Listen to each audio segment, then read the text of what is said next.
Hi hello నమస్తే welcome back to our channel.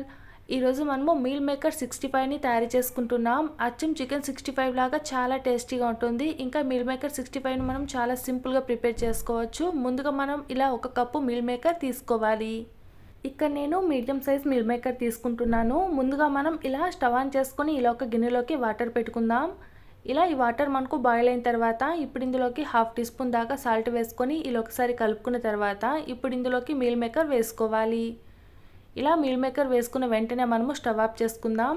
ఇలా meal maker మనకు ఒక 2 నిమిషాల పాటు వేడి వాటర్లో ఉంటే సరిపోతుంది. ఇలా ఒకసారి అంతా కలుపుకున్న తర్వాత ఇప్పుడు ఇందులో నుంచి వేడి వాటర్ అంతా వంపేయాలి. అలానే ఇప్పుడు ఇందులోకి చల్లని కూల్ వాటర్ వేసుకోవాలి. ఇలా ఈ మీల్ మేకర్ చల్లారిన తర్వాత ఇప్పుడు ఈ మీల్ మేకర్లో నుంచి ఉన్న వాటర్ మొత్తం ఇలా మనము పిండేసి మీల్ మేకర్ని ఇలా ఒక బౌల్లోకి తీసుకొని పక్కన పెట్టుకుందాం.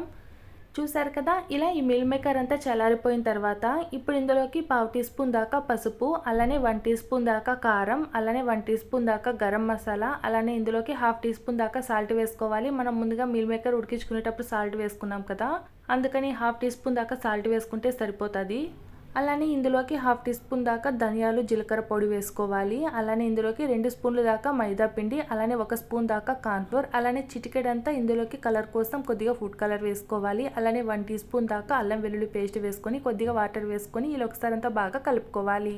ఇందులోకి వాటర్ మరి ఎక్కువ వేసుకోకూడదు, కొద్దిగా వాటర్ వేసుకొని ఇలా ఒకసారి అంతా మనము బాగా మిక్స్ చేసుకోవాలి.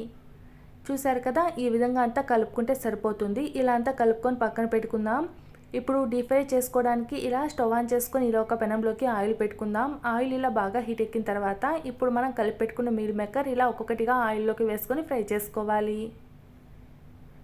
ఇలా ఈ మీల్ మేకర్ అంతా ఇలా ఒకవైపు కాలిన తర్వాత ఇంకోవైపు ఇలా టర్న్ చేసుకుంటూ ఇలా 2 వైపులా ఫ్రై చేసుకోవాలి. చూసారు కదా, ఈ మీల్ మేకర్ అంతా ఇలా మనకు బాగా ఫ్రై అయిపోయి మంచి కలర్ వచ్చింది కదా. ఈ విధంగా ఫ్రై చేసి పెట్టుకున్న వాటిని ఇలా ఒక ప్లేట్లోకి తీసుకొని పక్కన పెట్టుకుందాం. ఇదే విధంగా మిగిలిన మీల్ మేకర్ కూడా ఆయిల్లోకి వేసుకొని ఫ్రై చేసుకోవాలి. చూసారు కదా, ఈ విధంగా మీల్ మేకర్ అంతా ఫ్రై చేసుకున్న తర్వాత ఇలా ఒక ప్లేట్లోకి తీసుకొని పక్కన పెట్టుకుందాం. అలానే ఇప్పుడు స్టవ్ ఆన్ చేసుకుని ఇలా ఒక పెనం పెట్టుకుందాం. ఇప్పుడు ఇందులోకి కొద్దిగా ఆయిల్ వేసుకోవాలి.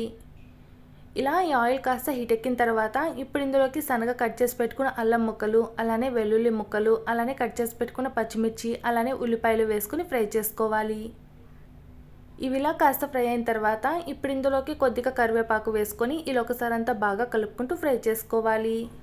ఇలా ఈ ఉల్లిపాయలు మనకు ఎక్కువ ఫ్రై అవ్వాల్సిన అవసరం లేదు, ఇలా కాస్త లైట్గా ఫ్రై అయితే సరిపోతుంది. ఇలా ఫ్రై చేసుకున్న తర్వాత ఇప్పుడు ఇందులోకి 1 టీ స్పూన్ దాకా సోయా సాస్, అలానే 1 టీ స్పూన్ దాకా చిల్లీ సాస్, అలానే 1 టీ స్పూన్ దాకా టమాటో కెచప్, అలానే చిటికెడంతా సాల్ట్ వేసుకోవాలి. ఇలా ఈ సాసుల్లో కూడా కొద్దిగా సాల్ట్ ఉంటుంది కాబట్టి కొద్దిగా వేసుకుంటే సరిపోతుంది. ఇలా ఇవన్నీ వేసుకొని ఇలా ఒకసారి అంతా బాగా కలుపుకున్న తర్వాత ఇప్పుడు ఇందులోకి మనం ముందుగా వేయించి పెట్టుకున్న మీల్ మేకర్ కూడా వేసుకొని ఈ సాసులంతా ఈ మీల్ మేకర్కి బాగా పట్టేలాగా ఇలా ఒకసారి అంతా బాగా కలుపుకుంటూ ఫ్రై చేసుకోవాలి. చూసారు కదండి, ఇలా అంతా ఫ్రై చేసుకుంటే సరిపోతుంది. ఇప్పుడు ఇందులోకి సన్నగా కట్ చేసి పెట్టుకున్న కొత్తిమీర చల్లుకొని ఇలా ఒకసారి అంతా బాగా కలుపుకొని స్టవ్ ఆఫ్ చేసుకోవాలి. చూసారు కదండి, చాలా సింపుల్గా టేస్టీగా ఉండే మీల్ మేకర్ 65 మనకు తయారైపోయింది. చాలా బాగుంటుంది, మీరు ట్రై చేయండి, ఎలా వచ్చిందో కామెంట్ చేయండి. చూసారు కదండి, ఇలాంటి మరిన్ని రెసిపీస్ కోసం ప్లీజ్ నా ఛానల్ని సబ్స్క్రైబ్ చేసుకోండి, అలానే లైక్ చేయండి.